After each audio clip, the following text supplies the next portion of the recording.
دیکھیے P T I Daska میں بھی ہار گئی ہے، وزیر آباد میں بھی ہار گئی ہے، نوشہرہ میں بھی ہار گئی ہے، اور اپنی شکست دیکھتے ہوئے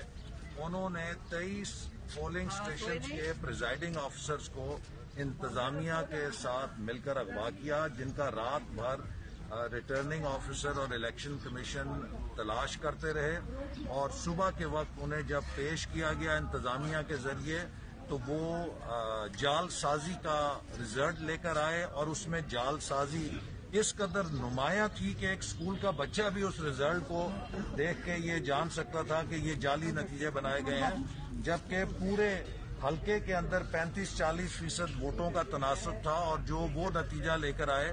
اس میں 80-90% کاسٹنگ دکھائی گئی تھی، اور یہ شواہد دیکھ کے الیکشن کمیشن نے NA 75 کا نتیجے کا اعلان روک دیا ہے، اور اب وہ انکوائری کریں گے کہ جو مسنگ پریزائڈنگ آفیسرز تھے وہ کہاں تھے، اور جو وہ نتیجے لے کر آئے ہیں کیا وہ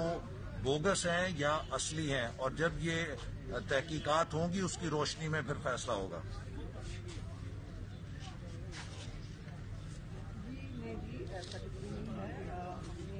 دیکھیے یرغمال اپوزیشن کا کوئی رکن نہیں بنا سکتا، ہمارے پاس نہ کوئی ایسے سرکاری وسائل ہیں، جبکہ محترمہ فردوس عاشق اوان صاحبہ سرکاری عہدہ رکھتے ہوئے ریٹرننگ آفیسر کے اندر کمرے میں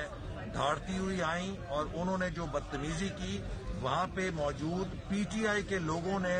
بھی اس کا برا منایا، جس کی تمام ریکارڈ موجود ہے۔ تو میں سمجھتا ہوں کہ یہ جو حکومتی عہدوں کے ساتھ محترمہ وہاں لا کر دھونس اور روب جمانے کی کوشش کر رہی تھیں وہ کامیاب نہیں ہوئی۔ ان کی کوشش تھی کہ ریٹرننگ آفیسر پہ سرکاری آفس کا یا منصب کا دباؤ ڈال کے وہ زبردستی دھاندلی کا نتیجہ یہاں سے نکلوا لیں، اس میں وہ کامیاب نہیں ہو سکی۔